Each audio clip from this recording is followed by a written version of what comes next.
Welcome to the Voice of Retail. I'm Michael LeBlanc, your host.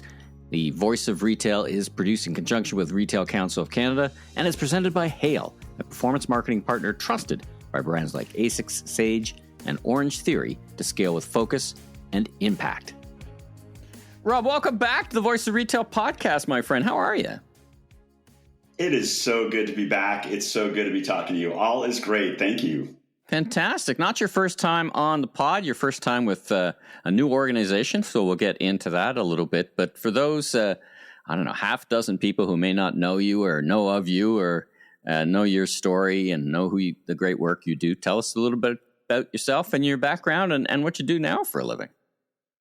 Yeah, absolutely. Again, thanks for having me. It's always a pleasure to have a conversation with you, whether it's in person or on the pod. I think the last time we saw each other was at Shop Talk at, March or April timeframe, whenever that was. And it's good to reconnect with you here. Yeah, so, I've been in retail forever, sat on all sides of the table. I like to say I've really played at the intersection of retail, consumer, and technology. And I've always in my roles been in the fortuitous position to help executives just make sense of our industry and understand where the market is going. And I like to think I've been a trusted advisor, which really is substantiated with data.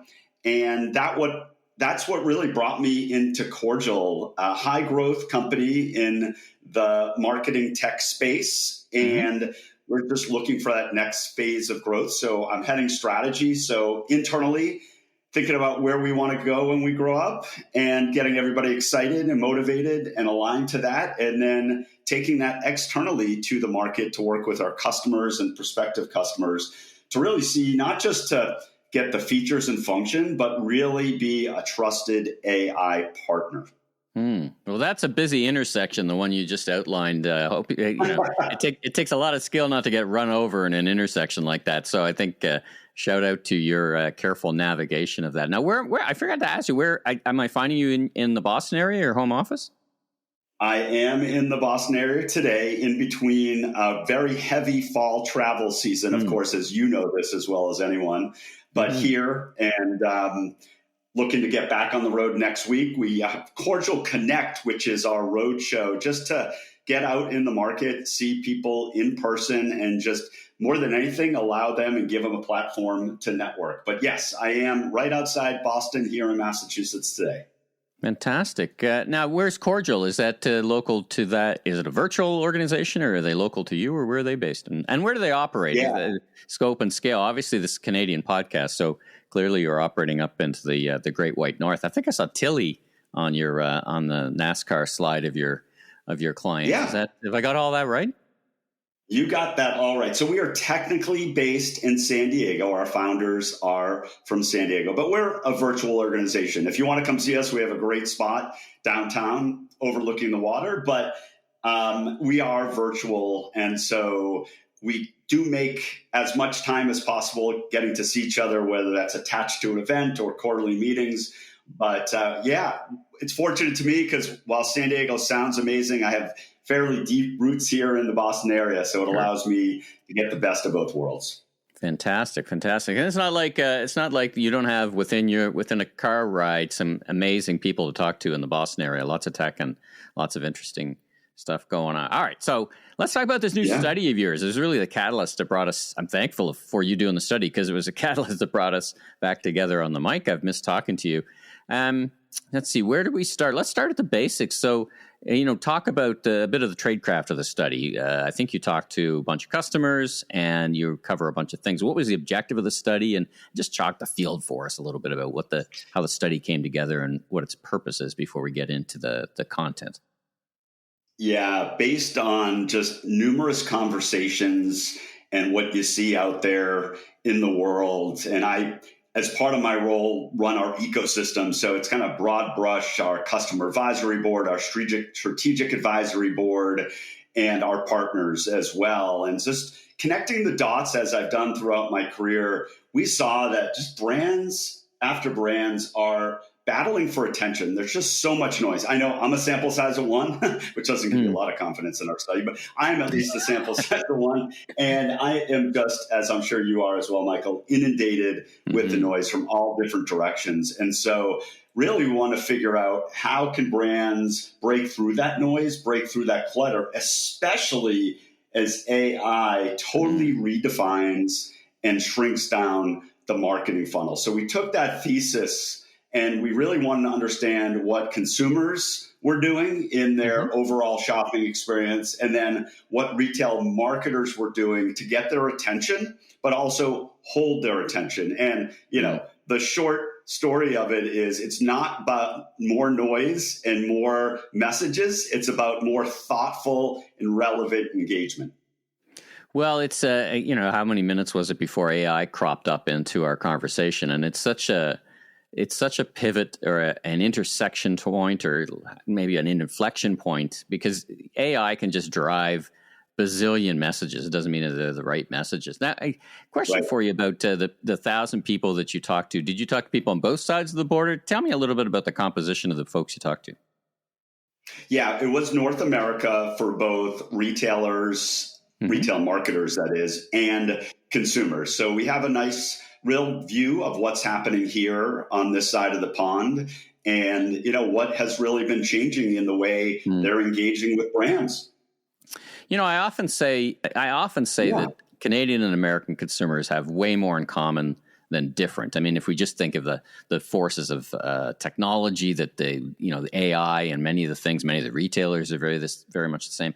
But I've been thinking more and more about a consumer dynamic that's a little bit different, because, you know, I saw it in the summer where the U.S. consumer seemed to be buying forward earlier to get ahead of what could be tariff action and tariff price increases coming. Now, the Canadian shopper did not do that because we don't have tariffs here. You know, we had for a little bit reciprocal tariffs, but those are gone now, and they were on a very limited amount of goods. So the Canadian consumer is acting, I feel, a bit more different than usual than the U.S. consumer, because we're not worried about the impact of tariffs on our goods, but it feels like the U.S. customer is. Is that enough of a dynamic? I mean, we're talking about AI and how it optimized messaging, but are you starting to think about, as you work on both sides of the border, that the customers in that regard are maybe starting to behave a little different, that we shouldn't say, you know, the Canadian perspective is just 10% of the American perspective? How are you thinking about that? Yeah, there's definitely a bit of divergence happening. What we saw, particularly in the U.S., is, in the study that we did substantiates it, is a lot of consumers were waiting and seeing. They actually were delaying purchases until kind of the uncertainty. And I think that's an important aspect to all of this. Is it's not a kind of straight line as the tariffs are going. It's really a bit bumpy and uncertain. And so consumers press pause in large regard and wanted to see how this played out. And we also saw a really interesting tale of two consumers from a demographics perspective. You have a high income and well-to-do consumer who's never seen a higher growth, or let me put it this way, it's been a historic run in the stock market. So they are looking at this and saying, wow, I'm going to spend and feel good. I'm going to look to travel. I'm going to look to leisure. I'm going to look for discretionary spend as well. But the other side, and it's not half, it's probably 80% of the US population, is definitely taking a wait and see and feeling the crunch in when they go to the grocery store, when they think about booking travel. And so they are waiting. Yeah, affordability, exactly, and looking to more needs than wants, and looking for really those essential products, even when we're thinking about coming into the holiday season. And I think this is an important distinction. I know you didn't ask this straight on, Michael, but I wanted to, just when it was top of mind, bring this up, is we're now smack dab entering the holiday season. And by the way, the tariffs are now officially hitting the shelves in the US. So there's going to be, if there wasn't already, sticker shock across almost every category. And so margin, as it relates to the retail strategy of promotional calendaring, is going to be the key theme, or one of them anyways, as we work our way through the holiday. But that's my long way of saying is, yes, we do see an interesting divergence between the Canadian shopper the US shopper, but also based on income and demographic. Well, that last part for me is so interesting, and I'd love to spend a second on it. It's how you think about it. This percentage of retail that's done by a small percentage of consumers. I don't have the numbers at my hand, but it seems to be, getting, let's say, worse, not better, or more than 50% done by a smaller percentage. When you go to talk to retailers, and when you think with your fellow colleagues in your agency, how do you message? How do you build programs when you've got the fairly divergent, big macro segments of consumers? A consumer that's doing well, that can take a little bit of price increase, that is really focused on, let's call them discretionary purchases, or at least they're not cutting back on those, versus a big part of the population that is really focused on affordability and watching every dime and just worried about what comes next in their commercial lives or in their shopping. How do you craft a strategy that goes between those? I think that's a very illustrative discussion around how we think about marketing. And then we'll get to more about how consumers are experiencing what's happening and how they're experiencing retailers today. How do you think about that? Yeah, I Michael, appreciate that question on a couple of different levels. On a personal level, it's one of the reasons I joined Cordial. On a professional level, and I guess they can't help but intersect, is why we're gaining so much momentum in the marketplace. And that's just doing a, spray and pray or batch type of engagement doesn't work anymore. It doesn't even work at the segment level, really, because of your point in terms of there's so many attributes that are special and unique to each customer. So to even create a segment or an audience and expect they're all going to behave the same is not going to work. I've seen that movie before, and it doesn't end very well. Let's put it that way.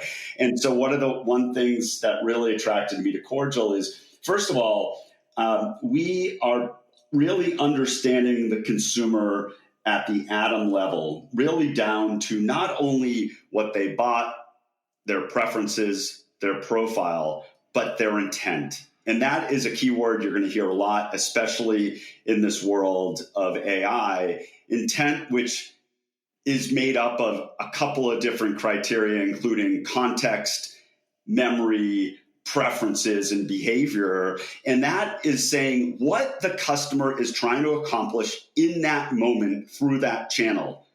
And if you think about that, that's when the magic happens. We might not know as a brand what that intent is until seconds before they send up a signal. If you're Bob's Discount Furniture and you're not buying, a customer who isn't buying from them a new couch for 8 years, they need to understand when somebody's raising their hand to buy an end table or a lounge chair, right? And they need to know that in split seconds. And for our platform, understanding and having a comprehensive view of the customer, both based on structured and unstructured data, and being able to activate that in a unique way. And that unique way is personalization at render. So up until the millisecond before that campaign, that email, SMS, RCS, push, on-site chat, or recommendation is sent and the button is clicked, or many times these days there's an automation and the button isn't physically clicked. But I'm trying to do that for dramatic effect. That's a good one. Yeah, but the idea is we then, for each person, are able to have a dynamic message in whatever form or factor is necessary. So that's my long way of saying segments and audiences are a great start, but at the end of the day, it needs to be down to the actual intent of every single customer, moving from personalization to really individualized emails. I mean, my goodness, we can talk about whatever message we're talking about. I'm so stooped in email because that was our heritage 10 years ago. Sure. But we have, whatever it is, I would say 70% of our clients who actually manage 3 or more channels of communication on our platform. Well, it's been an objective since Rogers and Peppers wrote the one-to-one, 20, 30 years ago, this kind of one-to-one versus gang tackling versus mass comms. Now, let's talk about AI. You phrased something really interesting in your research about collapsing the funnel. I'm very intrigued lately about, and I've been talking to a lot of retailers about how they're experiencing how consumers are using AI. We talked a lot over the past 18 months about how retailers can use AI and do a bunch of things faster and all that. But now consumers, I know, I was just reading some Leger research in Canada. They've gone from, in the 23, they've gone from 27% of Canadians using AI to now 57%. And, look at how we use it now. And what was it? Some big retailer said 20% of their traffic is coming from ChatGPT and search. Now, what does this mean in practice for marketers? I mean, this is now both risk and opportunity, it feels like, right?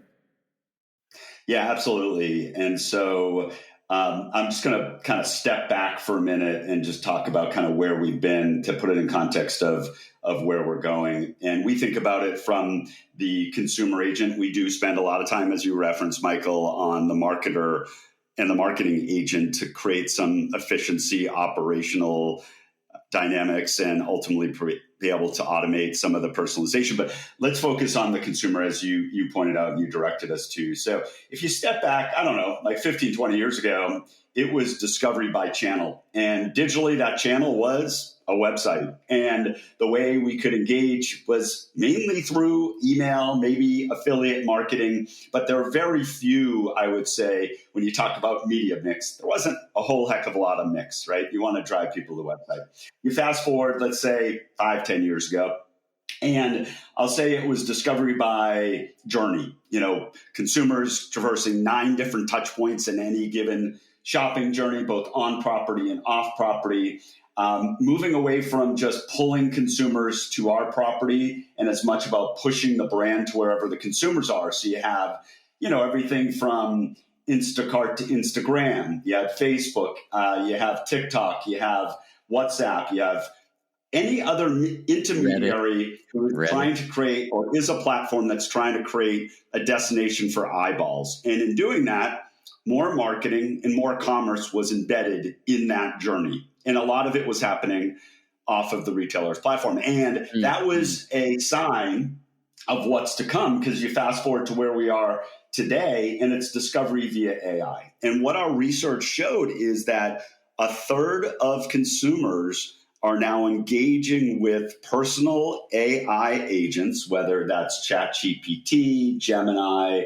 Perplexity, and beyond, in a conversational way that better understands intent with context and memory and preferences and behavior, what the consumer is trying to accomplish. So it was in the past, you go back to 20 years ago, I want to buy a dress. And now it's, I want to buy the right dress for a wedding in San Francisco that's taking place in the summer for my best friend's wedding with a rehearsal, whatever the characteristics are that the consumer wants to share, along with the other context and memory that the AI agent has been keeping, to then bring the products to the consumer. And not surprisingly, and by the way, ChatGPT and OpenAI announced this just yesterday, they're now embedding the buy button. Yeah. Why? Why? Because they got to pay those NFL starting quarterback salaries that they're paying for those programmers, right? You got it. That's it. They got to monetize it, right? They got to monetize. It's all about the eyeball. It was eyeballs 20 years ago. It's eyeballs now. And so, the question for marketers, going back to your original question, I didn't forget about it, is marketers have to be found. They have to be discoverable. They have to extend their brand. And it's not just branding. It's everything from product to price to inventory to all of the content and amazing images to be able to tell a story. And so it's, by the way, now a mix. So I'm not saying over-index and try to only go after that 1/3 of consumers, which, by the way, is much higher in younger generations, but rather have a marketing platform, have a marketing workflow. Most importantly is the organization and operational changes here to not only promote your brand and your product and your promotions through traditional media, but through personal AI agents. We'll be right back after these messages. The Voice of Retail is brought to you by Hale, the partner behind some of the fastest growing DTC and retail brands in North America. Hale is recognized for senior teams who cut out the noise and keep their focus on what matters most: growth. Their approach is based on outcomes, not hours. They are selective with who they partner with, bringing speed, accountability, and a clear strategy to every engagement. Paid media, content, performance, all of it connects directly to real results. That's why brands like A6 Sage and Orange Theory choose Hail to help them scale. Learn more at wearehail.com. Well, it's a good segue into talking about marketing stacks and how retailers should think about them. I was at a conference this summer, Commerce Next, and there was a retailer that talked about that she has to really, and retailers have to start socializing with finance and IT, that it's not a, we build a stack and then leave it for a couple of years and then rebuild a stack. It's kind of an ongoing flow. You talked about legacy stacks holding marketers back. Now, how should marketing teams evolve? Do you agree with what this CMO said, is that it's really a journey? It's no longer kind of points of arrival in a very fast moving environment? Oh, absolutely. And I was at Retail Club a couple of weeks ago, and what really became apparent to me is the smaller, more nimble, the more agile tech companies are going to be able to help these executives, the one you referenced, to continue to be ahead of the curve. I mean, I guess, it's interesting. We bring up legacy. You can bash on legacy. It's not anybody's fault, right? Like, retailers at the time made specific investments to solve specific problems by specific channels, right? And so, with specific promises from vendors. Let's not forget about vendor promises, right? Sign this, it'll solve everything, and it'll evolve, right? So that is true. So that's why you could probably bash them a little bit. But what that's left retailers is that they are just stuck in the mud. They can't move quick enough. They have 5 different applications in marketing alone that's engaging the consumer. They all have their own thought of what the data structure should look like. They have their own workflow and UI, and you're dealing with 5 different vendors, which means 5 different subscriptions and relationships that you have to manage. So what we are finding is this really interesting shift towards consolidation. And you and I both know this. There's been a pendulum for the last couple decades in terms of platform versus best of breed, but we're seeing, for various reasons, a move to consolidation. To just look at costs, which is hitting everyone. And as I mentioned before, margin is going to be a huge focus for now until the foreseeable future. And then operational efficiency. And then lastly, hey, how can we operationalize, or how can we activate what we know about the customer at the time where they want to be engaged, understanding what their intent is. And it's really difficult, if not impossible, to do that. In fact, according to our research, because of where we are today, in many cases, with this kind of spaghetti of different applications across different channels, is 60% of retail marketers that we surveyed don't trust their data. They don't trust their data. So that really obviously puts a terrible foundation on trying to do anything across the marketing journey. Yeah, it just gets you to the wrong place faster with AI when you start layering on that. When I think about AI, I like that. I think about AI. You talk about in the report, some pitfalls about just layering on AI to existing processes or platforms. I have heard that AI can be thought of more as a platform to harmonize disparate systems and communication points and different things. Is there a world where the two can peacefully coexist and you don't rip out, rip the bandage off and tear down your marketing stack, but you can actually layer on AI tools, or is that a recipe for more trouble? No, I mean, I think we know the reality that retailers in large cases don't, or in many cases, don't just rip and replace and do a wholesale change, but it's more of a journey over time. We do have some clients who just see the benefit and they're at their end with their stack that they have. But in many cases, it's a journey. Yeah, I mean, the pitfall really, though, is that AI sits off to the side and just creates another interface and creates another process and creates another integration. And so what we have found with our clients is having AI embedded in the platform and within the workflow brings the right answers more efficiently versus, as you were bringing up before, speeds up a terrible process. Right. But there will be change. And that's, I'm talking to retailer after retailer about the change. And sometimes, candidly, maybe I shouldn't say this on a podcast, but it scares people with Cordial in terms of the change that they should make versus redoing the process that doesn't make sense. But it's easy for us to say because those processes have been in place for years, if not decades. But there needs to be, as I've always said, even independent of AI, any of these transformations are less about the technical transformation and is as much about the business transformation. So recognizing the change, but ultimately, if I can just put a quick kind of emphasis on this, at the end of the day, thinking about the customer, what problems we want to solve for them, and working backwards to solve them. And if AI helps you do that, fantastic. But trying to look at a shiny object and to make an investment off in the corner doesn't always make a lot of sense unless you're iterating and doing it in a single business unit to try to test it and iterate. That makes sense to me.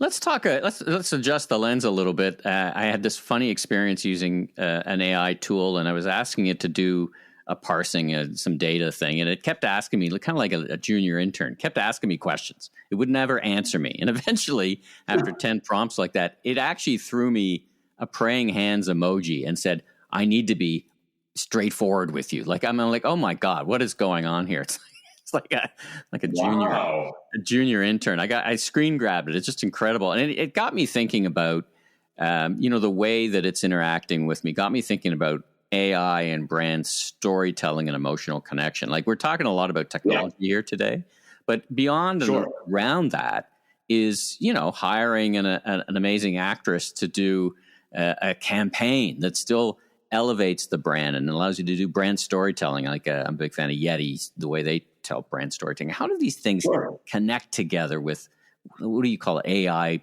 personalization? Can these two things live together and 1 + 1 = 3? Yeah, absolutely. I think it's an and. I definitely think it's an and. It's not an or. The way we think about from our AI strategy perspective, and it's not a technical thought, it's more of the business thought, and it answers your question, which is we look at how do we personalize the brand through 4 lenses. How do we understand the customer really deeply in terms of, like I said before, not what they've done, but what they're likely to do and what they want to accomplish. That's one. Second is we look at it through the brand ethos. So even though brands might be selling the same product at the end of the day, they definitely have a different go-to-market and feel and culture and ethos to them. The third is the channel. The channel in which the consumer engages makes a big difference, whether that's your TV, your laptop, your phone, or any number of emerging devices. And then the last one is product. How do we represent the product in a way that is not only discoverable, but also gives the information the consumer needs to make a decision? And so that is a lot around product enrichment that hasn't been necessarily possible before because the scale and the time and the effort and the cost that it takes. But when you look at all 4 of those together, brand being a core piece, going to your point, it's bringing all of those together so you can represent all of them, but through the customer's lens. How do they want to interact? How do they want to engage? How do they want, and what problem are they trying to solve? So I think it's not a AI personalization down to the consumer or a brand feeling. But it's both. And you need to really synthesize the communication you're having, no matter where the consumer, the shopper is, through those 4 dimensions. Last question for you, advice for marketers who are on their journey to adopt AI into their marketing stack. What are the actions they should take? What are the couple of 3 things that most important they could do right to have the best chance of a successful outcome? Don't know if it's an AI strategy, right? And so I think that's an important aspect. It's at the end of the day, it's your customer strategy or your supply chain strategy or whatever. So look to the business and understand, as one CMO who I used to work with reminding me every day, he would ask his team, what problem are we solving on behalf of the customer? And that's what he wanted to understand and make sure that his team was prioritizing. So understanding the problem that's being solved from a business perspective, from a customer perspective, I think that's one piece of it.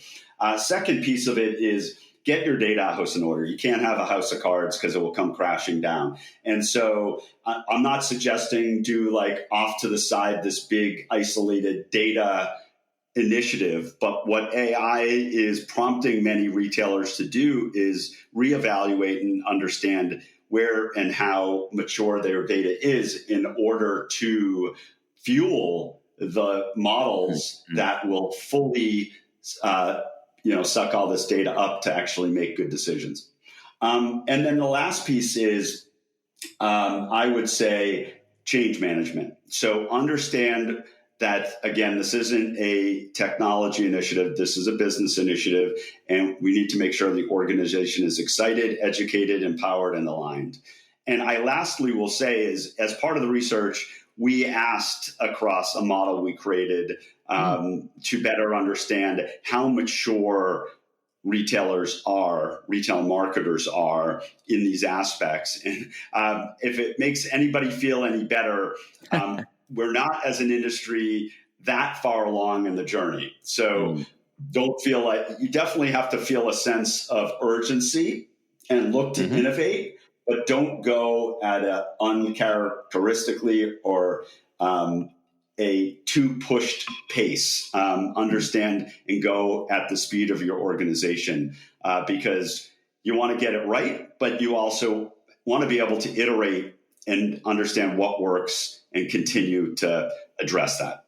Well, as Steve Dennis would probably say in response to that, you got to move at the speed of disruption, so that you got to move both your organization forward, but not in a chaotic way, right? You just got to get everybody ready. There's a lot of fear, right? There's a lot of fear about AI at the employee level, right? In my job, I'm going to lose my job. Is my job? I don't even understand my job anymore. So there's a lot to take in, right?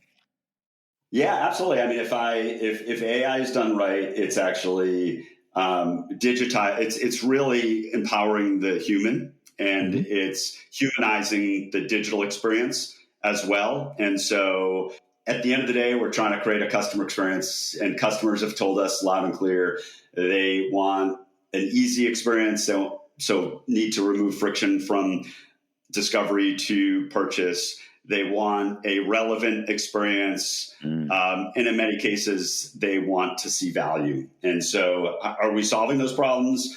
If AI is an answer, awesome. Let's do it. But let's address the real problems in the room and not make any of them up.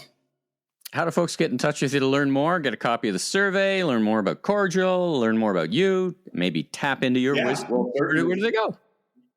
Yeah, I appreciate that, Michael. You can, of course, find Cordial at cordial.com. I'm at rgarf at cordial.com. But, of course, I'm fairly active, as you know, on LinkedIn. And so feel free to hit me up there as well. Follow me and my Garfies around the world. If not virtually, I'd love to say hello in person and snap a picture, which hopefully I'll be able to do with you. If not before, definitely at NRF, Michael, I would assume.